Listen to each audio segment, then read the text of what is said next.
We got hundreds of calls from people that were worried, if I missed the paycheck after this one, heading into February's rent, what happens? And thankfully we didn't see that time. Now we're running into it for March. And so the calls have started to pick up with fear as we head towards Friday. Wow, so what are they saying now? Kind of what happens if it keeps going? What happens if this keeps going? What if this one's longer?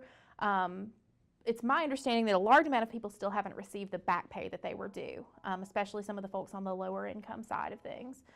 We also deal with contractors, the janitors and things that clean the buildings that are not going to get back pay, that were not paid during this, and we're starting to see kind of the effect of that snowball rolling into being unable to pay February or possibly March's rent coming down the pipeline. Yeah, so what should they do? I guess what would your advice be to these guys? The earlier we can intervene, the better. If you know that you're not going to be able to pay your March rent as we're heading into March, or if you know that you weren't able to pay February's rent and by this point you're starting to get eviction notices, call us now so that we can help you work with your landlord to try to formulate a plan, especially if this is the first time you've ever been late and it's attributable to this thing that was completely out of your control.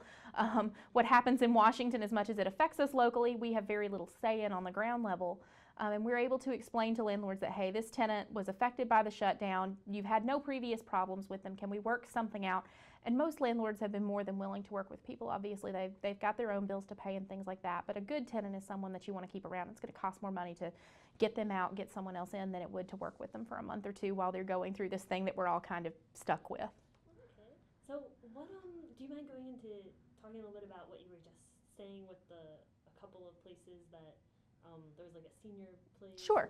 Okay. So the biggest concern we had at Legal Services going through the previous shutdown and now moving into the next one is that we know how much money is sitting with our local public housing authorities and how much is going through public housing. Not all public housing is the projects like you would think of it or Section 8 vouchers. We do have place-based vouchers where there are whole apartment complexes that are subsidized rent. Most of those are for low-income senior citizens or low-income disabled. We've got lots of them in North Alabama, and they all have contracts with HUD that are renewed every few years or over a period of time.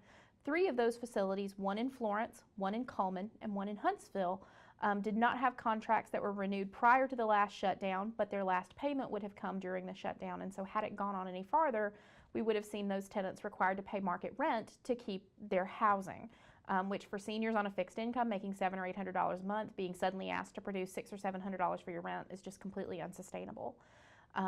It is my understanding from talking with local HUD officials out of Birmingham that the Florence facilities contract was renewed. I believe, and this is as of last week, we were still waiting on Huntsville and Cullman's renewal. So I've been trying to keep my finger on that pulse to see if those renew, because if they don't, we're going to have a crisis on our hands with those tenants if we go into another shutdown on Friday and that contract hasn't been renewed. And the contract is, do you mind explaining a little bit? Sure. HUD has a contract with these apartment complexes that they will provide income-based housing for people who meet certain criteria. Generally, they're not open to just any applicant. They're open to seniors over 60 or folks who have been determined disabled by Social Security. And for folks who meet those criteria, their rent is based off a portion of their income. Okay. Wow. So that would affect a lot of people then, right? And kind of like the elderly. We believe the number that's been thrown around between the Florence, Huntsville, and Cullman facilities, which are the 3 that are covered by this office, is somewhere in the neighborhood of 160 units. So that may be singles, that may be families, but we're looking at about 160 housing units. So if it gets figured out within the next week, then it should be okay. If we get figured out within the next week, then those are good. Now, if we see another shutdown on Friday, we walk into the same things with contracts for April and May. HUD just runs these pretty close to the deadline. If we start seeing April and May, we start having problems. For other federal agencies that weren't covered by the temporary spending bill, we start seeing other problems, and that can roll into HUD and project-based housing, Section 8 housing, these place-based vouchers. The nightmare can roll on if we start this again on Monday. And obviously for private tenants, for folks who work in the government sector and pay their rent or pay their mortgage, we head into another shutdown Friday and it lasts as long or longer than the next one. We're going to start seeing these ill effects.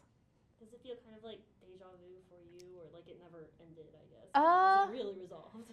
It feels like it hasn't really resolved. The phone calls kind of got a lull. People saw on the news that the shutdown had resolved and they thought everything was better. And then especially with some of the people that we see at the lower income tiers, folks who weren't going to get back pay anyway, they've got to come up with a way to replace a month of income, and it's just impossible Thankfully, if there's one blessing in this, we tend to see evictions plummet in Alabama in February.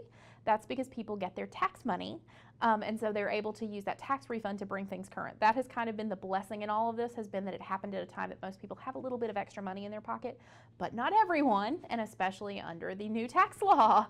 But that's kind of been a thing.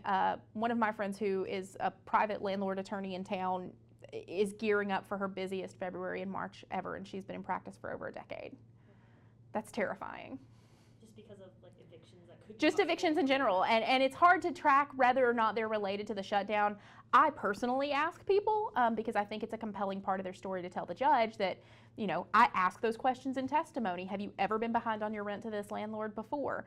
Were you affected by the shutdown? And if the answer to those are no, I've always been current, and yes, I lost 2 paychecks and it's been difficult. I think that's something that judges kind of consider when looking at their decisions. As much as they're bound by the law, they can make, you know, kind of put the thumb on people and say, can we talk about this one out in the hallway for a minute? Can you work with this tenant? So those are, I think, relevant pieces of information to consider.